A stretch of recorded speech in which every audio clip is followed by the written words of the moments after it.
नजर सब पर। नमस्कार, मैं हूं दीप्ति शर्मा और आप सभी का स्वागत करती हूं थर्ड आई न्यूज नेटवर्क में। आइए सीधे रुख करते हैं अभी तक की 10 बड़ी खबरों का। चुनाव के बीच भर गया मोदी सरकार का खजाना, जीएसटी ने रचा इतिहास, पहली बार कलेक्शन 2 लाख करोड़ के पार। नए वित्त वर्ष में देश ने जीएसटी कलेक्शन के मामले में इतिहास रच दिया है। जीएसटी शुरू होने के बाद पहली बार कलेक्शन 2 लाख करोड़ रुपए के पार पहुंचा है। सरकारी आंकड़ों के मुताबिक जीएसटी कलेक्शन अप्रैल महीने में अब तक का सबसे ज्यादा 2.10 लाख करोड़ रुपए रहा है। मध्य प्रदेश में चुनाव प्रचार के दौरान कांग्रेस पार्टी के मैनिफेस्टो के बारे में पूछे जाने पर राजनाथ सिंह ने कहा कि जाति, पंथ या मजहब के आधार पर राजनीति नहीं होनी चाहिए। इंसाफ और इंसानियत ही राजनीति का आधार होना चाहिए। उन्हें ऐसा नहीं करना चाहिए। आजादी के बाद महात्मा गांधी ने कहा था कि कांग्रेस को भंग कर देना चाहिए। आज कांग्रेस की स्थिति ऐसी हो गई है कि जनता ही कांग्रेस को भंग करने की बापू की इच्छा पूरी कर देगी। अमेठी में गांधी परिवार से ही प्रत्याशी बनाए जाने की मांग को लेकर कांग्रेस कार्यकर्ताओं का धरना शुरू होने के बीच रायबरेली से चौंकाने वाली सूचना मिल रही है। कांग्रेस महासचिव प्रियंका गांधी इस बार चुनाव लड़ने की इच्छुक नहीं है। ऐसे में रायबरेली से पार्टी इस बार गांधी परिवार से बाहर किसी नए चेहरे को मैदान में उतारने पर विचार कर रही है। लंबे समय से सोनिया गांधी का चुनाव प्रबंधन संभालने वाले केएल शर्मा, कांग्रेस विधानमंडल दल की नेता आराधना मिश्रा उर्फ मोना या रायबरेली से 2 बार सांसद रही पूर्व केंद्रीय मंत्री स्वर्गीय शीला कौल के पोते आशीष कौल के नाम पर भी चर्चा है।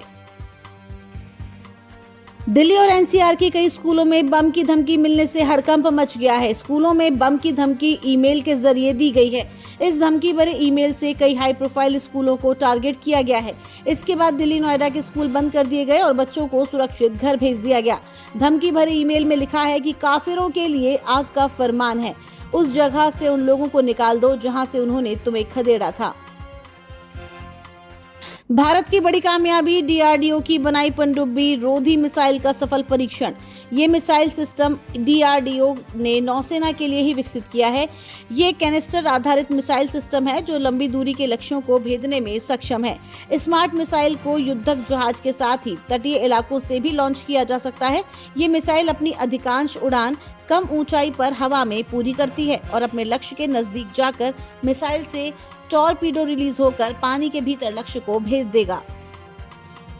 ग्लोबल फार्मास्यूटिकल एस्ट्राजेनेका ने स्वीकार किया है कि ऑक्सफोर्ड विश्वविद्यालय के रिसर्चर्स की ओर से बनाई गई कोविड-19 वैक्सीन से दुष्प्रभाव हो सकते हैं। इससे खून के थक्के जम सकते हैं। एस्ट्राजेनेका ने ब्रिटेन की हाई कोर्ट में वैक्सीन के नुकसान की बात कबूली है।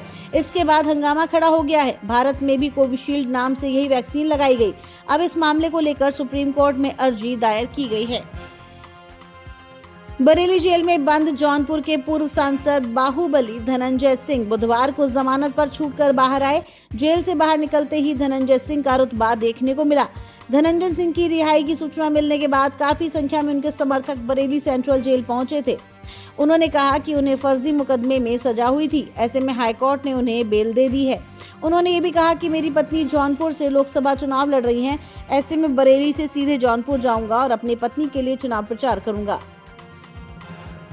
कोलकाता नाइट राइडर्स के लिए खेलने वाले तेज गेंदबाज हर्षित राणा के खिलाफ मैच ऑफिशियल्स ने कड़ी कार्रवाई की है। दिल्ली कैपिटल्स के खिलाफ आईपीएल की आचार संहिता का उल्लंघन के आरोप में उनके ऊपर 100% मैच फीस का जुर्माना लगाया गया है। साथ ही एक मैच का बैन भी लगाया गया है। आचार संहिता के उल्लंघन के मामले में केवल एक के अपराध में मैच रेफरी द्वारा किया गया निर्णय अंतिम और बाध्यकारी होता है। वैज्ञानिकों की चेतावनी, हिंद महासागर का तापमान बढ़ने से विनाशकारी घटनाओं में होगा इजाफा। ग्लोबल वार्मिंग के चलते हिंद महासागर की सतह का तापमान 1.7 से 3.8 डिग्री सेल्सियस तक बढ़ने के आसार हैं।